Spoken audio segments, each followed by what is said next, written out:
Good day, sir. I am here to present to you my case analysis, which is from the IBM turnaround case study. To begin with, let me introduce myself. My name is Archie Albines, took up Bachelor of Science in Business Administration, major in Financial Management, a third-year student from Mabini Colleges, and this subject came from the CBME to Strategic Management, and my instructor here is Cesar P. Abasolo. The first part of this case analysis is all about the background of the study. And this is the background of the study. The global company services sectors help clients increase their business value by providing expert consulting and applications outsourcing services. The system and technology unit helps business clients who require superior computer powers and storage management. To help the organization expand the capabilities of their IT infrastructures, the software sectors offers middleware such as the WebSphere and the Tivoli, as well the operating system. In addition, the company assists its own staff, one of the world's largest information technology corporations. And Louis Gerster's book who says Elephants Can Dance, it states that try again or give it another chance to see what is going to be. In turnaround, the plan is to fix the past problems and take a start to heal it again. Before, the IBM is in danger because if their budget cut and bankruptcy, the company experiences. Since then, the new CEO, Louis Gerster, held in the 1990s and started using the turnaround strategy problem. By using them for starting back and try it again, to test it if there is an effective way to complete the task. As they use them, the business is safe. And this study discusses how Louis Gerster think of the idea of helping the IBM corporations as the head of the CEO of the business to fix the problems experienced by the corporations and the relationship of the employees as well. This also discussed the problem and the challenges that the IBM experienced and their business and the cost that needed to be recovered. The next part, which is the before the turnaround. Throughout the early of 1990s, IBM was rapidly losing market share in the most of the market in which it is specialized. The management intended to divide the company into the several businesses. Soon after taking over the CEO, Gerster recognized that the IBM's distinctive competitive advantage stemmed from its size and breadth of skills and argued that keeping the firms together would enable IBM to capitalize on this advantage by presenting itself as a software integrator. Employees' mental models were shifted from the self-centered to consumer-centric thanks to Gerster's effort. And based on his experience, the IBM that culture isn't just one the company of the game. It is just the game. He says that the most crucial aspects of the organization's reform at the IBM. Gerster oversaw IBM's serious financial crisis and ensured that the company long-term viability. IBM's financial situation was fragile during the early of 1990s. In IBM Corporation, the business before were very difficult and sometimes experienced bankruptcy and failed to operate due to the spending of money to dissemble capacity in the layoff of employees as the result of the misinterpretations of the plan, which ended in the profitable crash. The old business manager were experienced failure to sustain the business in 1980 that may cause destruction of the business. They tried many business strategy, but they didn't affect despite the attitude and the slow sale promotion. There is no hope to fix the problems from the past management leader, but there is no losing chance to get the business eliminate the expectations to shut down. When the new manager arrived, Louis Gerster identified the IBM's distinct competitive advantage as the result of its scale and breadth of the capabilities. And he said that keeping the firm together that can enable IBM Corporation to capitalize on this distinctive advantage by the positioning itself on a software integrator.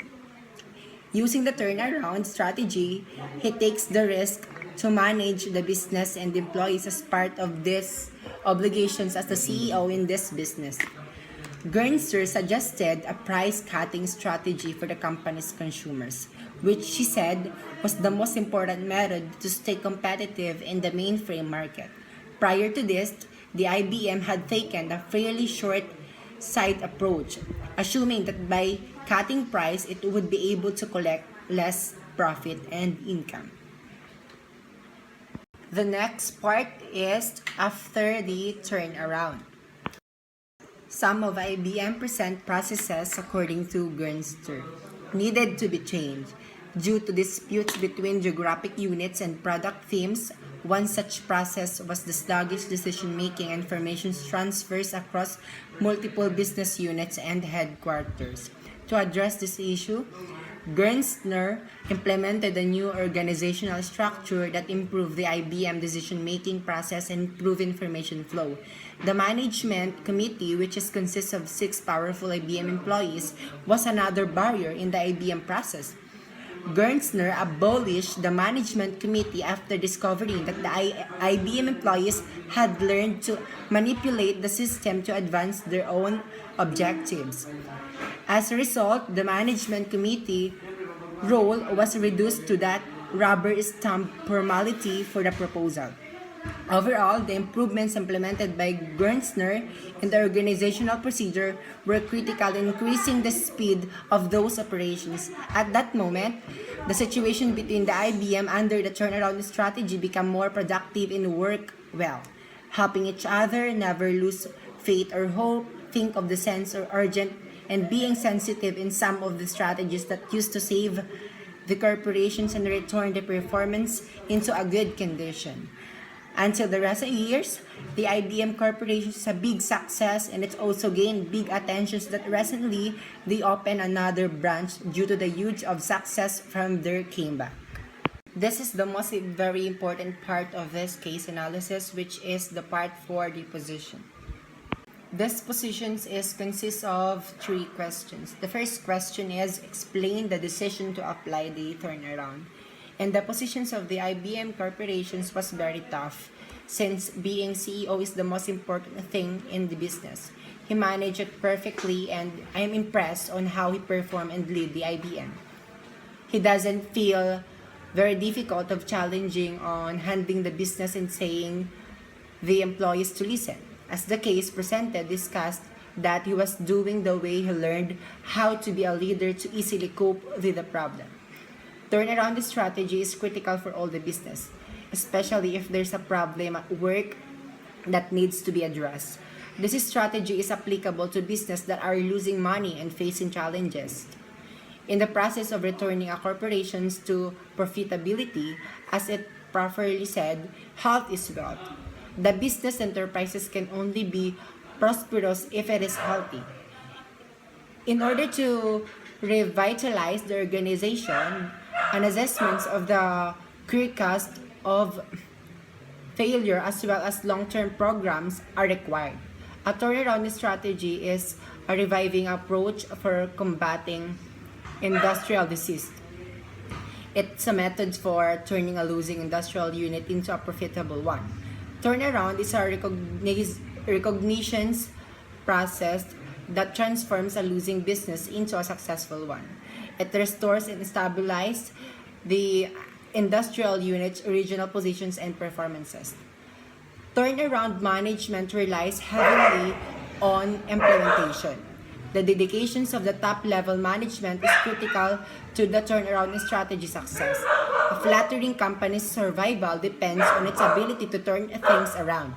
The term turnaround refers to the persistent improving the company's performance in order to achieve desired goals. A successful turnaround is a lengthy process that necessitates a strong management teams as well as the solid business foundation. In the positions of Louis Gernster, what would you do? So in my point of view, when it comes to this situation, the plan of IBM and Louis Gernster was drastically changed and improved their performance in many ways. I am very amazed and impressed on how they planned up of using the turnaround strategy, because based in my perception, it is very hard to handle since it's all about the decision making and challenging the right path. I know that the employee are very understandable and easy to adapt in the fields of the business, management, and guidelines to fix the problems. I know that Louis Gerstner turned around the strategy and his tools to revive the business. But for me, I'll try different strategies and plans to make it things better. This is the last part of the positions, which is the third questions. Aside from turn around the strategy, what other strategies you are going to do? Turnaround recovery techniques are a set of tactics used by the business to recover from a period of poor performances. The variety of the indicators is essential since they signal a company recovery after the periods of severe negativity. From time to time, companies' annual reported earnings fall short of expectations. New competitions entering the market, high expenses, insufficient financial controls, unforeseen demand shifts, bad management, and overmanagement are all causes that can lead to a business collapse. Companies concentrate on the several changes that process in order to increase performance. Apart from Gerstner's strategies of keeping the company together, changing the fundamental economic model, re-engineering how business was done, and selling under productive assets to raise cash, I believe that innovation is the important elements of the business and can be the key differentiator between the market leaders and their competitors. Our competitors can now be located anywhere in the world, and the world is constantly changing. It is critical for a business to innovate in order to evolve and remain competitive.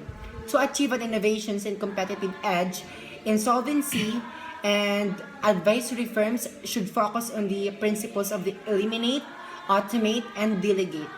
It is not just about the IT entrepreneurs working on the latest toys and gadgets when it comes to innovations. It's about refining or reinventing manufacturing practices, generating new business models, and inventing new products and services, among other things.